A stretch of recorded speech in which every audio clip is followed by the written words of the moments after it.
Hey guys, welcome to the Pearl Lemon Copywriting Crash Course. So this is for anyone who's joining our content writing team, but this will probably invariably be for anybody who's watching this on YouTube or otherwise. So this is really about things that you can execute in action that will have an immediate impact on the way that you write copy for the internet. So that's what we're thinking about. Let's get into it. So effective writing hacks in 30 minutes. It may end up being less. I don't think it will be more, and it's going to be very straight to the point. So the out loud test. Basically, when you're writing any piece of copy, carry out the out loud test, which means that you literally read it out loud. How does it sound? Does it sound like it flows? Does it sound like it's elegant? Does it sound like it's something you'd actually say in general conversation? Or does it sound like something that's written for email? When you speak it out loud, that which you've written, you're able to carry out another auditing process because you engage another one of your actual senses, which is your auditory senses, and that engages more of your semantic learning, or rather engages higher brain level reasoning, and you're able to figure out any quirks or kinks. And make sure that you read stuff out loud, like the out loud test. Say it out loud. What sounds better? Say it out loud or the out loud test? When you say it out loud, you discover that the out loud test sounds better than say it out loud. Effective writing hacks in 30 minutes. Writing hacks in 30 minutes or less. So killer writing hacks in 30 minutes or less sounds better, I think. Killer writing hacks in 30 minutes or less sounds fantastic. So I think that that's probably what potentially the course could be called. I've discovered that because I said it out loud.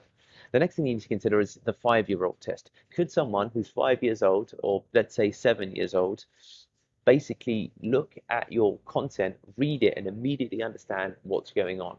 Is it simple? Are you reducing complexity, or are you overcomplicating things? You have to appreciate that a layman who has no knowledge about your industry or about your area of expertise should get a grasp on what it is that you're communicating. And even if you're talking to industry experts, still making it as clear and as lucid as possible. So make sure that that's something that you look to aspire towards or even implement immediately within your content. So that's what we call the 5-year-old test. The next thing is the energy coefficient. So I abhor emails or copy that doesn't contain ultimately either emojis, in jokes, and energy. Okay, so the energy coefficient is not about writing flat. In absence of someone's actual voice or someone's actual video, you can't determine tonality or energy within a piece of content unless you physically add it in. Okay, there's a difference between your intentions and the impact of your content. And what we care is about the impact of your content, okay? And that's what the important part is here. So let's add another thing about that, because I want to make mention to that now. Um, the I, the I not I approach. Okay, we'll call it the I not I approach, right? So we spoke about the energy coefficient effectively, and how important that is when you're communicating. So use emojis.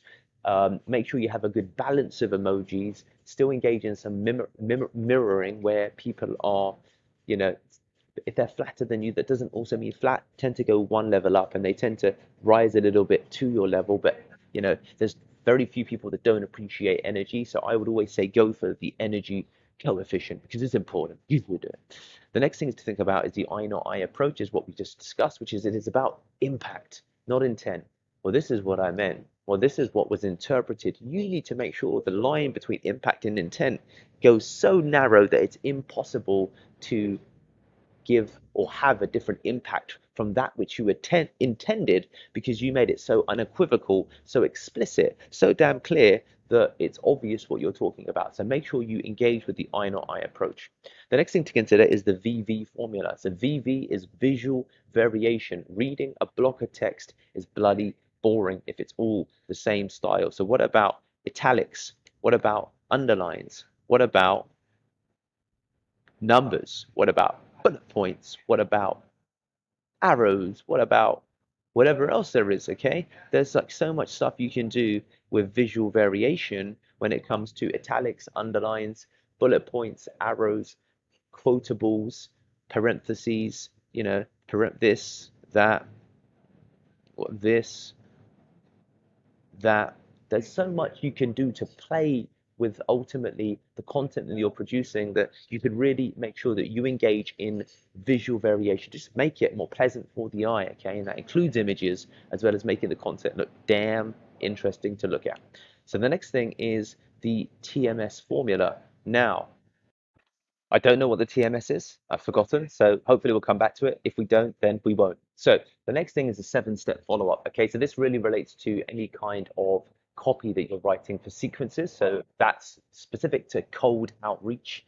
If you don't know what that is, Google it for the moment. But it's emailing or messaging someone you don't know to try and get a appropriate response. Create 7 steps, okay? 2, 3, 4, 5, 7 is the magic number, and then add another response for if they click a link, then they get a different response. Okay, so that's the way to think about it.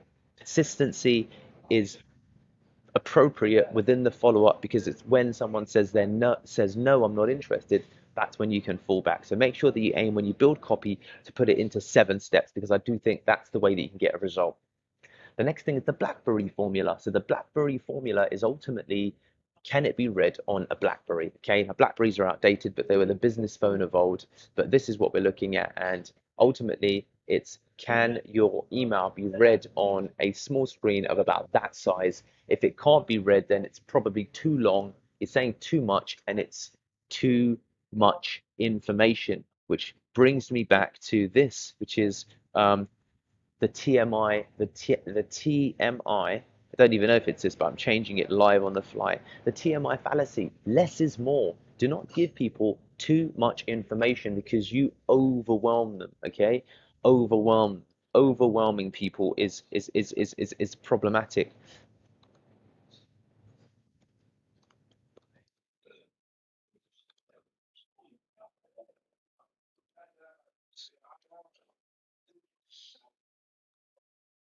So TMI fallacy is about having too much information that really detracts from the main point that you're trying to communicate in your content. To keep it clear and keep it focused and keep it to one thing. Imagine a bullet from a gun. All you need is one bullet to make a decisive impact. So make sure that you're using one main point or one main ask or one main action in an actual email, because otherwise you're going to lose people. And even when you write copy that's long form, have one overriding main thesis or main outcome. Complexity loses people. So the more information you put in, the less likely you are likely to hold people's attention. Okay. 7-step follow-up, we spoke about the BlackBerry formula, we spoke about hello Pomo. So Pomo are Pomodoros, okay? Ultimately, that is the physical effect of show the window, a countdown timer, okay? So look, if I start to, let's do 15 minutes. If I start to Pomodoro this now, and it's called a work sprint, okay? The Pomodoro effect is about ultimately having countdown sprints that engage the fight or flight or fearfulness response in you, because I'm seeing a counter tick down, and that's creates a little bit of urgency within me. So hello Pomo as a means to actually write more productively, because then fundamentally you'll get more done in a smaller length of time because you're going to be forced to focus more, okay? And that's what's a key part of the hello Pomo effect. So make sure that you start Pomodoring. I'm going to keep this on because let's see how long this video ends up being. We're 8 minutes 50 in. The next thing is the font size hack. Basically, do you notice that my cursor's bigger than usual? Why? Because I've reduced cognitive load, because it's easy to follow it around. Isn't it bloody annoying when you get emails that have small text? I'm going to show you an example of this from Mr. Sean, who is a true master at writing content like so. I'm going to show you, and you're going to see, look at that size of content, okay? Look at that size of content. You can lean back, you can lean forward, you can read it. It looks great on an email. That is the emojis we spoke about. That's the font. That's all of that. And look at that. Oh my God, you get a headache from just looking at it. He's complaining and you get a headache, and it's terrible. So make sure that you engage with a nice, cool, and alternative font, because notice this is the standard fonts you get within Gmail. We're using Verdana, and it just sticks out in both email copy as well as cold email copy and everything. And then we use a bigger size than normal to make it stand out. The font size hack works. The next thing is the shuffle approach, okay? When you say something out loud, does it make you do this? Does it make you smile? If it's not making you smile and laugh, then how are you going to engage somebody? How are they going to have like a really good time with that piece of content if it doesn't make them smile, if it's too serious, if it's too plain Jane, if it's too vanilla? So do make sure that you add some comedy, or rather at least some smiles. Ideally comedy. Comedy is an easy thing to get wrong, but we'll talk about how you can get around that as we move forward. So the chuckle approach is something you should really think about when you're producing any type of content, because that's what's human. And when you engage with friends or people you don't know, you want to make them smile first, chuckle after, cherish last. Okay, smile, chuckle, cherish. I should have that actually. Let's add that in. The SMC outcome, which is smile. I should have done this with the TMS, shouldn't I? Smile, chuckle, cherish. There you go.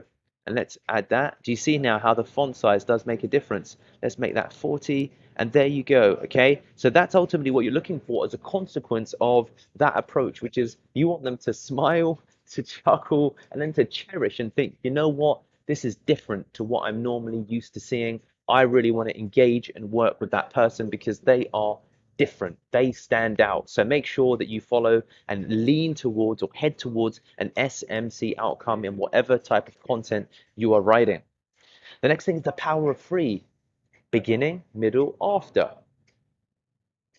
The beginning, the middle, the end. A story in 3 acts. Forever and ever and ever.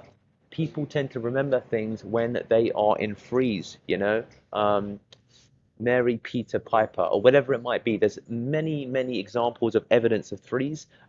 Phone numbers that are 9 digits were set out to be in threes, or they're often batched in sets of three if you have a look at phone numbers. So people tend to remember things in three. So you could say that, I'm Deepak, I've been featured on YouTube, on Instagram, as well as Skillshare. Do you think about the way that people use powers of three? Threes are what people tend to remember. Engage with that whenever you're making a point, you're leaning towards an SMC outcome, or you're following just fundamentally the chuckle approach. Okay. The next thing is the parentheses hack. How do you have side jokes and how do you add in little kind of conversations? Well, you start adding the parentheses. Told you so. The parentheses hack. Do you see what I did there? It's like a side conversation that's part of it. So where and when it's relevant, keeping with, the 5-year-old test that you want to ultimately make sure that you are using parentheses tactically, because that just makes your level of humor evolve. So definitely look at the parentheses hack. The next thing we're looking at is crowdsourced copy. So look, you might be low on motivation, you might be high on urgency because you've got a Hello Pomo going and you've got a deadline. Crowdsourcing copy is basically Google funny one-liners, Google amazing email copy, Google unusual email copy, and ignore anything that looks like the standard stuff. Okay, search page 2, or look for amazing one-liners from comedians, or the funniest emails written, or emails, outrageous emails at work. But crowdsource copy and then use that as a means of inspiration. Don't just rely on yourself as a muse. You've got Google to work for you, so crowdsource content. The next thing is conversation kings. Okay, so ultimately you want to make it sound like a conversation. All right, it's a conversation. It's not a it's got to feel like it's conversational. It's not a direct sales pitch unless you're building up to a follow-up. But sales pitches happen after the engagement has occurred. So when you're writing copy, make it feel like you're sitting having a cup of coffee or a cup of tea with somebody and just having a conversation. So the conversationalists are the kings when it comes to copy. Right, the next thing is, let's make fun. So the let's make fun approach is ultimately about being self-effacing, or to just take the piss out of yourself, basically. He who takes the piss out of himself is seen as someone who's got a high level of self-confidence, and we find that quite attractive because you've got to ultimately be very self-assured to make fun of yourself, to say, look at my balding head, or look at my horrendous teeth, or God, I know my breath is bad, or whatever it might be. Yeah, I'm a terrible runner, but I like to run. What can I say? And it's quite attractive in a person when you think about kind of, romance and the implications that has. So making fun of yourself is a really killer approach to take when you're looking at producing awesome copy. So that is everything in 15 minutes as it was, and we're going to rename this now to Killer Writing Hacks in 15 minutes or more, because that's funny, okay? I might rename this YouTube video differently, but hey, there you go. I hope that's been helpful, and good luck on your content writing journey, whether it's with Pearl Lemon and one of our team, hire us, or it's indeed your own team. Thank you.